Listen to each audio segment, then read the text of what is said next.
In the spring of 1944, German intelligence officers in Berlin gathered around a conference table covered with photographs, intercepted communications, and reconnaissance reports. They weren't tracking Allied troop movements or supply shipments.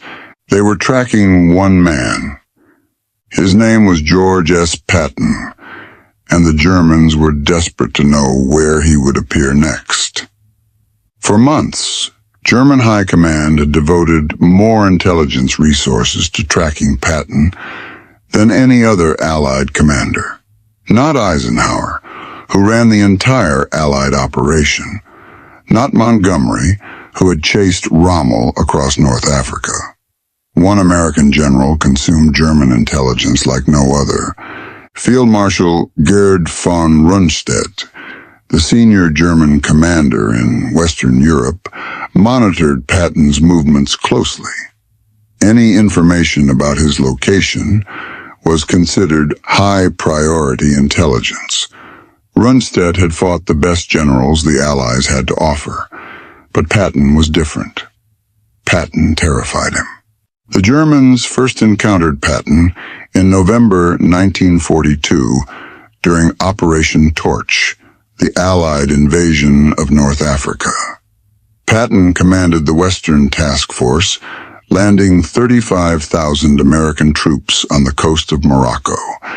It was America's first major ground operation against Axis forces in the war. German commanders paid close attention. They always studied enemy generals, looking for patterns, weaknesses, tendencies they could exploit. What they saw in Patton troubled them immediately. He moved fast, faster than American commanders were supposed to move. The U.S. Army was known for methodical, careful advances with overwhelming firepower. Patton didn't fight like that. Within 3 days, he had secured Casablanca and accepted the French surrender. His troops covered ground at a pace that caught German observers completely off guard. Field Marshal Albert Kesselring, commanding German forces in the Mediterranean, requested detailed intelligence on this American general. Who was he? What was his background? How did he think? The reports came back with information that made German commanders deeply uncomfortable. Patton had spent his entire career studying German military tactics. He read German military theory in the original language. He had visited French battlefields from World War I and walked the ground where German armies had nearly broken through. He understood German operational thinking better than most German officers. In February 1943, German forces under Rommel launched an offensive at Kasserine Pass in Tunisia. The attack smashed through American lines and sent inexperienced U.S. troops fleeing in panic. It was the worst defeat American forces would suffer in the entire war. The Germans watched with interest to see how the Americans would respond. Would they retreat? Would they replace their commanders? Would they lose their nerve entirely? The answer arrived in early March. George Patton took command of 2nd Corps, the shattered American force that had collapsed at Kasserine. What happened next stunned German intelligence officers monitoring the front. Within 2 weeks, Patton had transformed 2nd Corps. The same soldiers who had fled in panic were now attacking. Discipline was restored. Morale was rebuilt. Units that had been combat ineffective were suddenly aggressive. German reconnaissance reported American patrols probing their lines with a new ferocity they hadn't seen before. Rommel himself took notice. In his diary, he wrote that American forces had suddenly become far more dangerous. The change was too rapid to be explained by reinforcements or new equipment. Something else had happened. Someone new was in command. July 1943. The Allies invaded Sicily. the stepping stone to mainland Italy. The plan called for Montgomery's British Eighth Army to take the lead, driving up the eastern coast toward Messina, while Patton's Seventh Army protected his flank. Patton had other ideas. He drove his forces across the western half of Sicily at a pace that astonished everyone, including his own commanders. His troops covered more ground in less time than any Allied force had managed in the entire war. German forces, trying to evacuate across the Strait of Messina, found themselves in a race they hadn't anticipated. Patton was pushing so hard that their escape route was threatened. Units that expected days to withdraw found themselves with hours. The evacuation became chaotic, with German commanders desperately trying to get their men out before Patton cut them off. When Patton reached Messina, he arrived before Montgomery despite starting further away. He had covered 200 miles in 39 days, fighting all the way. German after-action reports described the campaign with a mixture of professional admiration and genuine alarm. One German officer wrote that Patton fought like a panzer commander, not an American infantry general. He took risks that American doctrine didn't allow. He exploited weaknesses before defenders could react. He thought like a German. That was exactly what scared them. August 1943. At the height of his success, Patton visited 2 evacuation hospitals in Sicily. What happened there nearly destroyed his career and handed the Germans an unexpected gift. Patton encountered soldiers suffering from combat fatigue. In his view, they were cowards who had abandoned their comrades. He slapped one soldier across the face. A week later, he slapped another, this time pulling his pistol and threatening to shoot the man. Word of the incidents reached Eisenhower, who was furious. The story leaked to the press. Suddenly, the general, who had just won a brilliant campaign, was facing calls for his removal. Congressmen demanded he be sent home in disgrace.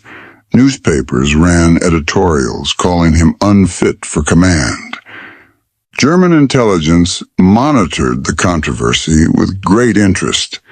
They had identified Patton as the most dangerous American commander.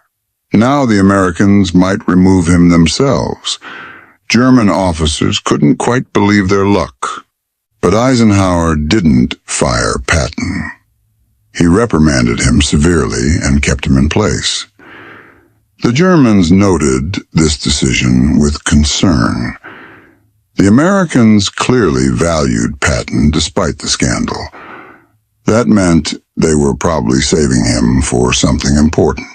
By early 1944, Patton had been removed from combat command. He was in England, waiting. The Germans tracked his movements obsessively. They knew he was there. They knew he wasn't commanding any of the forces that would obviously participate in the coming invasion. So what was he doing? German intelligence concluded that Patton must be commanding the main invasion force. It made perfect sense. The Americans wouldn't waste their best general on a secondary operation. Whatever Patton was leading would be the real attack. What the Germans didn't know was that the 1st United States Army Group was a ghost. It existed on paper and in radio signals. It had tanks made of inflatable rubber. Its headquarters buildings were painted plywood. Its massive invasion force existed entirely in German imagination. It was the greatest deception operation of the war. And it only worked because the Germans believed that wherever Patton was, that's where the main attack would come. The German High Command became convinced that the 1st United States Army Group would land at Pas-de-Calais, the shortest crossing point across the English Channel. They positioned their best reserves there. They built their strongest defenses there. They waited for Patton there. June 6, 1944.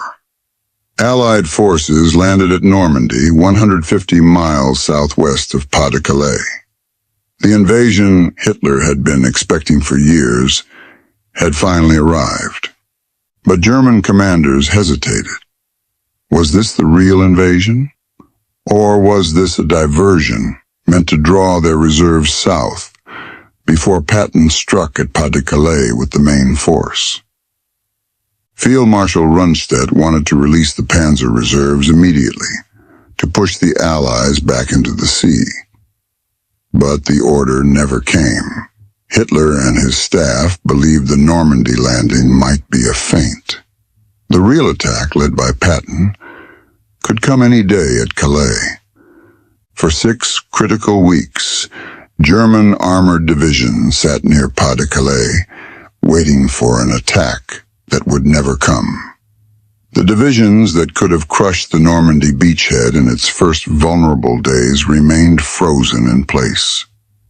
Because of one man. Because the Germans couldn't believe the Americans would leave George Patton out of the most important battle of the war. August 1st, 1944. Patton finally received a combat command. He took control of the Third Army and entered the fighting in Normandy. The Germans had been waiting for him. Now he was here. And he was about to prove every fear they had about him was justified. In the first 2 weeks of August, Third Army covered more ground than any Allied force had managed in 2 months of fighting. Patton's divisions raced through Brittany, then swung east toward Paris. German units that had held defensive lines for weeks suddenly found Americans behind them, cutting their supply routes, threatening their headquarters. The German command structure in western France collapsed. Units lost contact with their headquarters. Orders contradicted each other. Commanders didn't know where the front was because Patton kept moving it. Field Marshal Gunther von Kluge, who had replaced Rundstedt as the senior German commander in the West, sent increasingly desperate reports to Berlin. The American Third Army was everywhere. Every time German forces tried to establish a defensive line, Patton was already past it. The situation was out of control.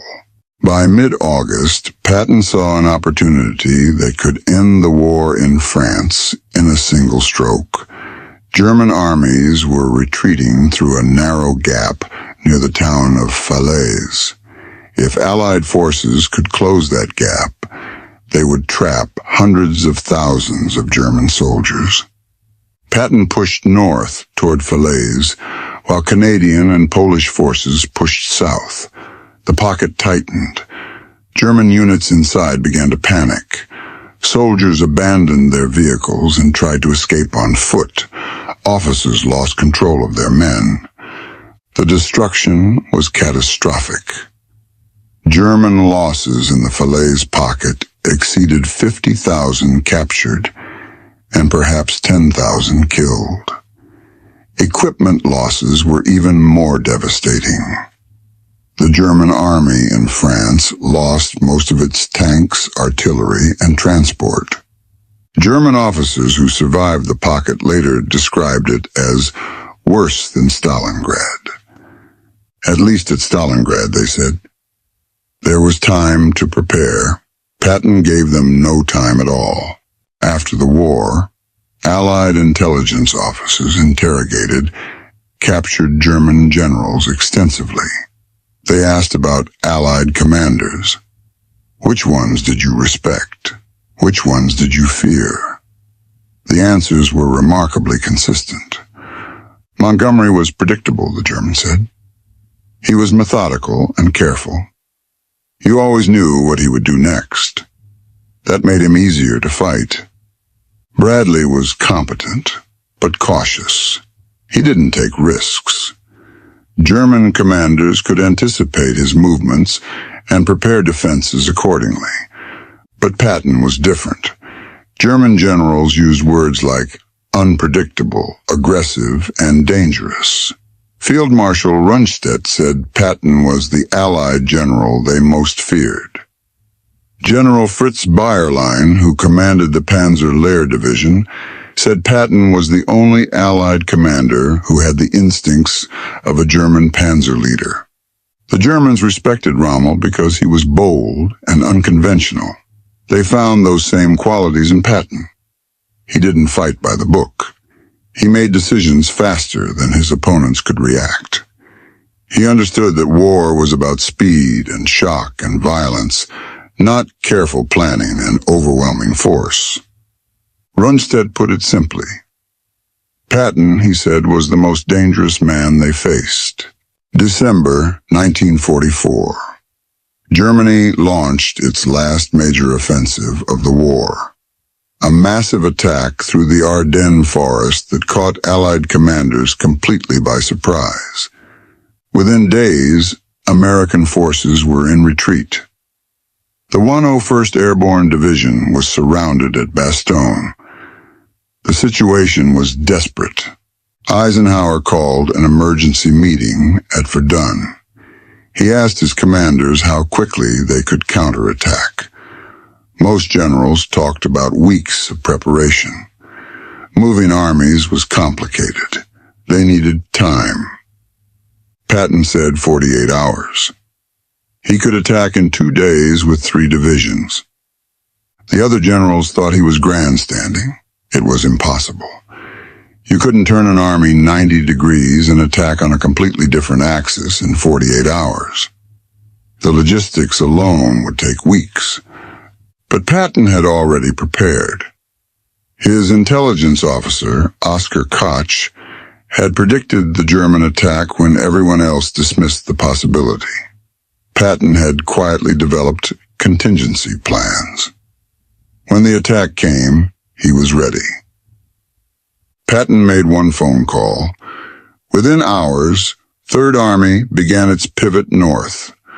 More than 250,000 men, tens of thousands of vehicles, in winter conditions, across icy roads, in 48 hours. The Germans couldn't believe it. They had expected weeks before any serious counterattack. Instead, Patton was already hitting their southern flank. The relief of Bastogne came on December 26th. The offensive, that was supposed to split the Allied armies, was stopped. After the war, German generals were asked about the Battle of the Bulge. What went wrong? Many of them gave the same answer. They hadn't expected Patton to respond so fast. They thought they had more time. They never learned. From the first day they encountered him in North Africa to the last day of the war, the Germans underestimated how fast Patton could move. And every time, they paid for it. So why did German generals fear Patton more than any other Allied commander? Because he thought like them. German military doctrine emphasized speed, aggression, and exploitation of enemy weaknesses. The blitzkrieg that conquered Poland, France, and nearly Russia was built on these principles. German commanders understood this kind of warfare instinctively. Patton understood it too. He had studied German tactics for decades. He had internalized their philosophy of war. When he commanded an army, he fought the way German generals wished they could fight. But there was something else. German commanders could predict what most Allied generals would do. They knew the American and British military systems. They understood the doctrine, the caution, the reliance on overwhelming firepower before advancing. Patton didn't follow the rules. He attacked when doctrine said to defend. He advanced when logistics said to halt. He took risks that his superiors considered reckless and his enemies considered terrifying. The Germans never knew what Patton would do next. They only knew it would be fast, it would be violent, and it would cost them. Field Marshal von Rundstedt, The man who had commanded German forces on D-Day, who had fought the best generals the Allies had to offer, summarized it after the war. Patton, he said, was the supreme master of mobile warfare. He was a brilliant practitioner of offensive tactics, and he was the Allied general the Germans feared the most. From the deserts of North Africa to the forests of the Ardennes, George Patton earned that fear, one battle at a time, one impossible victory at a time, until the German generals who had conquered Europe learned what it felt like to face a commander who fought exactly like they did. Only better.